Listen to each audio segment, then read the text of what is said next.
Então, vamos lá. Acho que do meu lado, o primeiro ponto que eu queria destacar é que, desde o início, o fundo tem um mandato híbrido, né? Então, ele nasce ali com logística, logo depois ele já vai para renda urbana, mas dentro desse contexto de varejo essencial, que foi um setor que assim, desempenhou muito bem na época da pandemia, né? Porque foram imóveis que não foram fechados, foram imóveis que, pelo contrário, eles passaram até a ser mais demandados.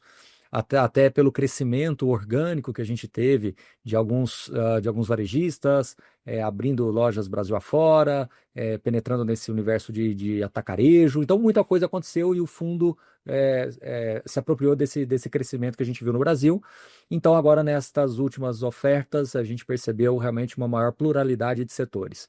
Obviamente, isso traz uma certa preocupação de alguns investidores, porque esses investidores inferem de alguma maneira de que a estratégia do fundo está mudando ou que mudou, quando na verdade ela está sendo resgatada, né? Ou seja, o plano original da TRX é realmente ter um fundo híbrido. Então, após aí 5, 6 anos, é que efetivamente o fundo agora pode-se dizer que tem esse selo de um portfólio mais híbrido, né? Transitando entre diversos segmentos do mercado brasileiro. Por outro lado, a questão também de como que a gestora vai reagir a algumas teses, e isso é muito importante do Raul poder nos explicar aqui. Então, Raul, acho que você esclareceu muitos pontos, mas eu queria explorar alguns outros, falando um pouco mais agora do futuro, né? É, como que vocês vão fazer a gestão deste portfólio? Afinal de contas, são mais de 100 imóveis, Brasil afora. Como é que vai ser o time da TRX a partir de agora, do ponto de vista de engenharia, do ponto de vista de gestão mesmo, do ponto de vista de contratos, porque o fundo ele tinha contratos atípicos de longo prazo.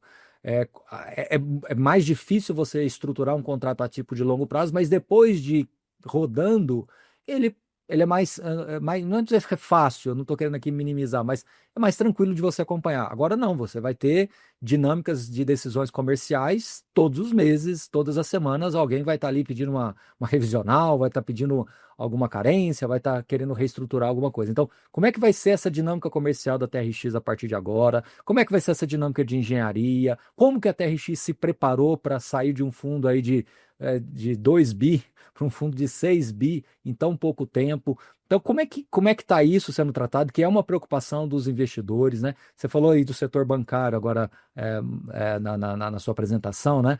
O setor bancário ele tem as suas características, são imóveis que exigem um acompanhamento muito maior com o locatário. Alguns dos contratos vencem pelos próximos aí 2 anos, 3 anos. Então, como é que tudo isso vai se desenrolar a partir deste novo momento do TRX F como fundo, mas principalmente da TRX como gestora? Boa. Excelente pergunta, né? Porque o fundo sair de 2 bi, né, para quase 6, aumenta bastante a complexidade aqui, mas a gente entende que o nosso time está preparado, a gente até abriu novas posições, ampliou o nosso time de engenharia, ampliou o nosso time de portfólio para ter esse acompanhamento mais de perto aqui com todos os inquilinos. A gente visita todos os imóveis pelo menos 2 vezes por ano. Então, para justamente entender se a manutenção está sendo feita, se está faltando alguma coisa para algum imóvel específico. Então, a gente tem visitado alguns imóveis até mais do que 2 vezes por ano, e a gente vai continuar com isso também, né? E aí, com o time que estava no início do ano passado, isso não seria possível. Por isso a gente ampliou, eh, quase que duplicou, né, a posição aqui de time de engenharia para ir visitando as obras e conseguindo trazer para o time de gestão toda a necessidade que tem de todos os imóveis, né, dos contratos, eh, questões, às vezes tem de vazamento, tem, por exemplo, aquelas chuvas que aconteceram, de repente pode causar algum problema no imóvel, né? Por exemplo, a gente pegou o shopping lá de Barreiro, né? E aí caiu uma chuva muito grande 2 ou 3 semanas depois em Belo Horizonte. E aí o nosso time já estava lá também vendo o que estava acontecendo e tinha de fato caído uma parte do imóvel e aí, rapidamente já solucionou e o imóvel na tarde seguinte já conseguiu ter o seu pleno funcionamento. Então, o nosso time está sempre atento, né, ao que acontece, porque se pode ter intempéries climáticos que causam danos no imóvel e precisa estar de perto ali para auxiliar o nosso inquilino, Uhum. né, para manter o funcionamento do ativo e continuar tendo o pagamento do aluguel. É por isso que a gente conseguiu, por isso que a gente ampliou o nosso time de interno e e a gente fez também parcerias com algumas gestoras. Hum. Então, por exemplo, os galpões logísticos, né? A gente tem parceria com a Red, que continua administrando lá os galpões lá de Minas Gerais, né? De Varginha. O, a gente fez a parceria com a Hire, que é uma gestora muito eh, conceituada, né? Aqui em São Paulo, por ser um time ali bom de gestão de galpões e até edifícios corporativos. Então, a gente tem ali neles, né, a confiança de que os galpões ali de Galeão, Cabreúva, enfim, vão continuar tendo ali uma boa gestão dos contratos e manutenção dos aluguéis, né, e do ativo. Nos shoppings, né, a gente profissionalizou a gestão ali dos ativos com a contratação da AD Shopping, né, nos dois ativos que eram geridos por famílias. Então, a gente fez várias mudanças aqui, tanto em time interno quanto parcerias, para solucionar esse questionamento que poderia ter no mercado, né? A gente se prepara, né? A gente faz as aquisições, mas sempre com um passo atrás, a gente se prepara para poder, né, trazer esses imóveis para dentro, fazer a diligência jurídica de contrato, tudo, né? Então tem todo um time aqui por trás que consegue trazer essa profissionalização aqui para o TXF11. Uhum. Professor Baroni. É, legal, Raul, obrigado aí pela resposta. E aí eu já queria emendar justamente nessa segunda pergunta.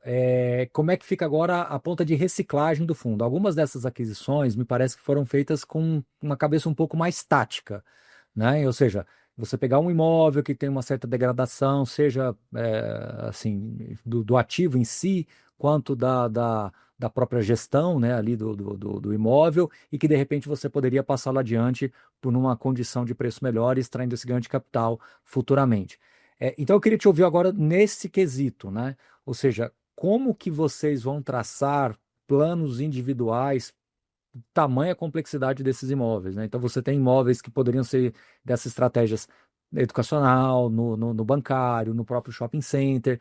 Essas, vamos chamar assim, de inteligências agregadas ao fundo são feitas por parceiros, mas também com o time da própria TRX. Eu acho que eu queria entender isso um pouco melhor, que foi uma preocupação também das pessoas que são os cotistas do fundo, ou do mercado como um todo, né?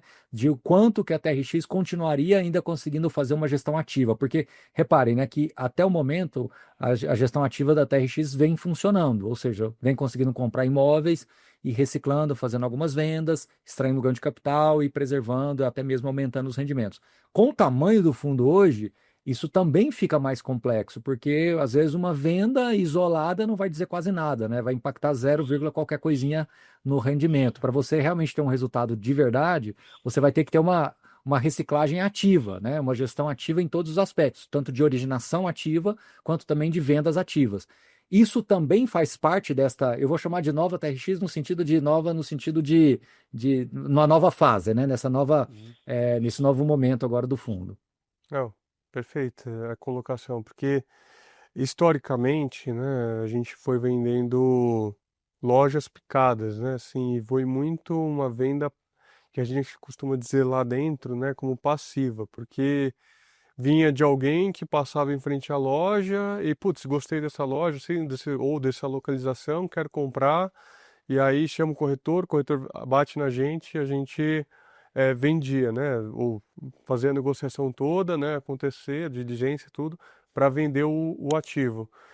E hoje, né, desde o finalzinho do ano passado, a gente também trouxe mais duas pessoas para fazer essa venda ativa, né? Então, montar ali pacotes ou provocar corretores para a gente conseguir ali vender por exemplo, que nem a gente fez a última venda, que foi uma venda ativa, né? Que a gente montou um pacote internamente e conseguiu fazer aquela venda para um grande banco ali de primeira linha para comprar aquele pacote de 6 lojas que a gente vendeu ali entre o Grupo Mateus e Açaí, né? Então, esse pacote de venda gerou um lucro expressivo para o TRXF11 e que vai contribuir aqui para nessa linearização aqui do dividendo que a gente faz, que é super importante, né? A gente traz o recorrente mais o extraordinário que é o ganho de capital. Então, esse pacote que foi feita a venda, ele vai contribuir bastante para esse, pelo menos esse primeiro semestre, né? Uhum. É, além de que também contribui com alavancagem, né? Que algumas das dívidas também vão sair junto com os imóveis. Ainda assim, já tem um time trabalhando ativamente ali para vender novos imóveis, porque chega muita coisa para a gente também, né? Com toda essa movimentação que a gente fez ano passado, captando 4 bilhões de reais, continua chegando muitos ativos ali para a gente analisar também no lado da compra. Então, para casar, né, e conseguir conciliar tanto compra quanto potencial ativo para vender, né? Tanto a venda quanto ativos que a gente potencialmente podem ser parte aqui do portfólio, a gente precisa desse fôlego, né? Dessa gestão ativa e que de fato a gente vai mostrar aí pro investidor ao longo do ano, né? Dos próximos anos, não só desse ano, né? Dos próximos também. Claro. E então, assim, o guidance de distribuição, né, nesse primeiro momento continua, né, Uhum. como já estava vigorando, mas a ideia é continuar com essa gestão ativa que vocês sempre foram muito reconhecidos, né, para definir próximos passos daqui em diante, enfim, ter sempre esse complemento, esse não recorrente que acaba sendo quase recorrente, né, por vocês. É. Uhum, Porque a gente acaba, né, conseguindo ali, né, gerar lucros e gerar um resultado expressivo para a gente conseguir linearizar, né, esse resultado, né, ao longo do semestre e potencialmente no fim do semestre, né, até ter algum kicker que acabou também sendo recorrente, né, assim, nos últimos 2, 3 anos. uhum. Professor Baroni, mais algum ponto aqui para a gente explorar com o Raul? Queria mais um ponto, sim, que é a questão desse mecanismo de troca de cotas, que é um mecanismo que veio para ficar. E, por outro lado, a gente tem percebido uma consequência desse mecanismo, que é um aumento expressivo da liquidez do fundo, isso não só do TRXF, mas outros fundos que fizeram esse movimento. Mas, por outro lado, uma pressão mais negativa no volume de vendas, né? Eu sei que, de novo, o investidor de longo prazo, ou de longuíssimo prazo, ou de perpetuidade, eles não deveriam se preocupar tanto com isso, mas é uma preocupação, e o meu trabalho aqui consiste justamente em trazer as preocupações do mercado, dos investidores, e levantar para o gestor. Eu sei que tem essas questões que acontecem naturalmente no mercado, né? O mercado tem essa livre negociação, mas a gente vem percebendo uma queda nas cotações em função desta pressão vendedora, ou aparente pressão vendedora. Os volumes estão muito elevados. E aí eu te pergunto, Raul, como é que fica isso olhando para o médio e longo prazo? Não longo, mas para o médio prazo, porque você tem um fundo que faz uma oferta grande, tem uma quantidade significativa de cotas, aí existe uma pressão vendedora, e como é que seriam as novas emissões, né? Uma vez que vai ficando distante do valor patrimonial, vai ficando mais difícil de você fazer uma emissão, até mesmo por esse mecanismo de troca de cotas. Enfim, aí eu queria, se vocês já discutiram isso internamente, como é que vocês vão pensar em dosar isso? Porque a partir do momento que você ganha notícia dizendo que o fundo vem crescendo por um mecanismo de troca de cotas e o tipo de imóvel que o TRXF tem no seu portfólio me parece mais favorável para esse tipo de movimento, nesses ativos mais híbridos, né? Os segmentos híbridos, né? Ou seja, você pode trazer imóveis de diversos valores, portfólios de imóveis. Então, isso ganha relevância no mercado e vocês viram vitrine de alguma maneira e começam a ser procurados por investidores imobiliários. Então, fica naquela situação: chegam novos negócios, eu avalio, alguns deles são excelentes, mas se eu for fazer uma oferta agora, como é que fica a questão do preço no secundário? Será que acaba não ficando mais difícil ainda os investidores enxergarem valor? Porque qual que é a preocupação, e desculpa alongar na pergunta, a preocupação dos investidores, e é uma preocupação legítima de certa forma, é o quanto a moeda forte é o fundo e o quanto a moeda forte é o empreendedor que está integralizando os imóveis. E aqui eu me explico melhor. Hoje o TRXF é um fundo de 6 bi, 7 bi. Se eu sou um investidor imobiliário com um patrimônio de 200, 300, 400 milhões de reais, eu sou um investidor grande? Sim, sou um investidor grande. Afinal de contas, um patrimônio de 500 milhões de reais não é pouca coisa. Mas eu sou um investidor, a moeda forte é o fundo, não o investidor do lado de cá. Então, me parece que essa chave virou. Então, como é que vocês discutem isso internamente? Como é que vocês pensam em dosar isso, até para não gerar uma precificação muito errática? Eu acho que esse é o termo mais adequado, uma precificação muito errática no mercado secundário frente ao valor real do fundo. Ah, é, esse movimento, né, de troca de cotas, né, por imóvel, né, de troca de imóvel por cotas, ele é de fato o que eu acredito também com você, Baroni, que veio para ficar, mas no cenário atual, né? O cenário atual de juros a 15%, ele tem essa propensão de ser um pouco mais criativo, né? No jeito que você consegue fazer a compra do imóvel de maneira oportunística, porque imóveis nessas localizações que a gente comprou, ao preço que a gente pagou, muito dificilmente num momento de taxa de juros de 8%, 9%, isso ficaria nesse preço que a gente acabou comprando, né? Possivelmente teria uma compressão ali de cap significativa. Então, eu acredito, Baroni, que tem uma questão aqui circunstancial, né, da gente, nesse momento, né, ter muitas oportunidades de compra, né, assim, o ativo que, o fundo, né, por ter bastante liquidez, ele ser uma moeda de troca interessante para o investidor também vê esse valor, né, não só eh, de questão de liquidez, ele vê também tributariamente, né? Porque ele recebe o aluguel, tributa e recebe até menos aluguel do que ele recebe líquido aqui dos fundos imobiliários que ele vai, do TRXF, que ele vai ter, né? Além da diversificação, que acaba aumentando. Então, assim, tem muita coisa na conta que acaba gerando benefício tanto para o investidor, né? Que troca o seu imóvel por cota do fundo, quanto para a gente em termos de ativos bem localizados, tá? Então, eu vejo aqui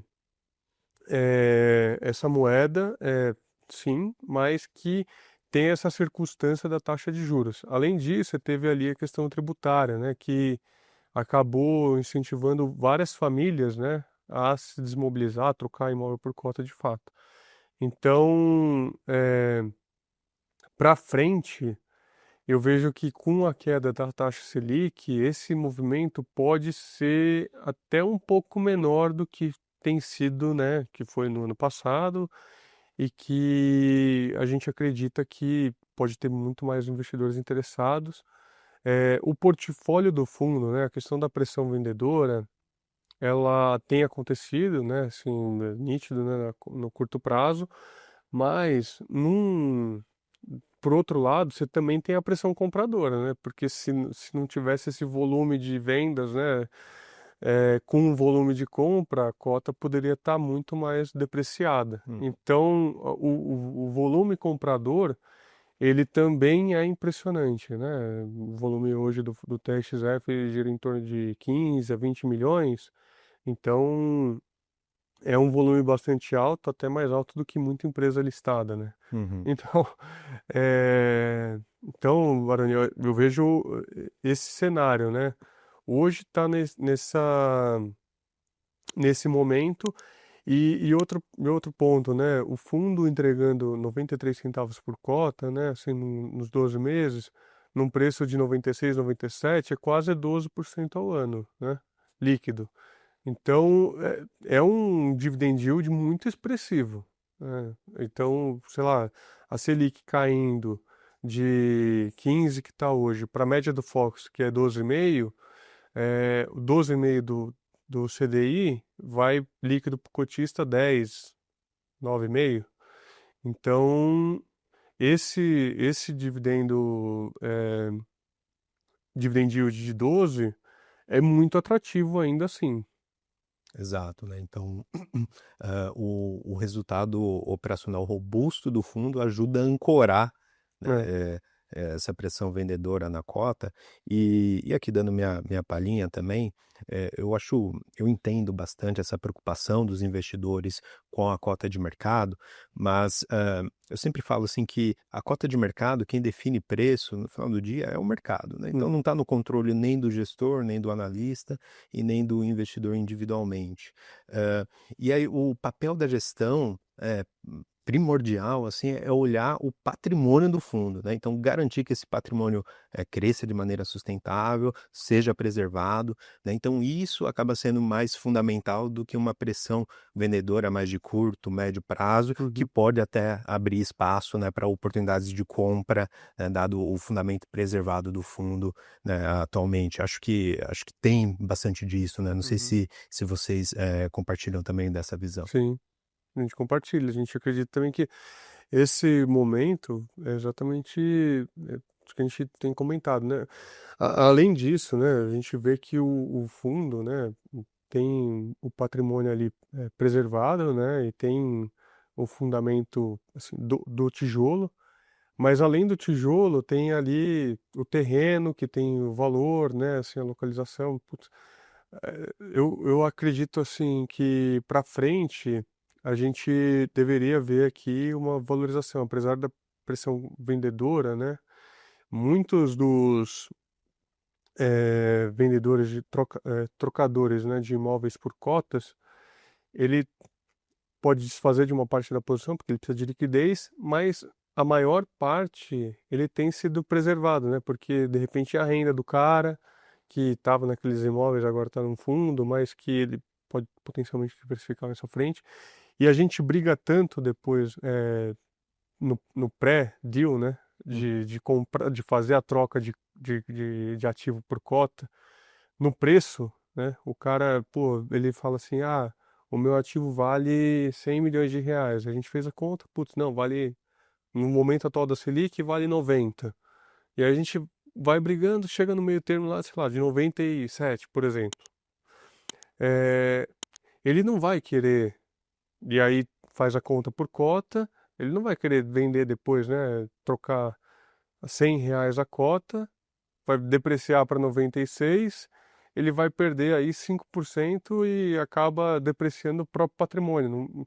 Não faz muito sentido para o investidor que faz fazer esse movimento, né? Ele também vê valor no fundo e um potencial de valorização, né?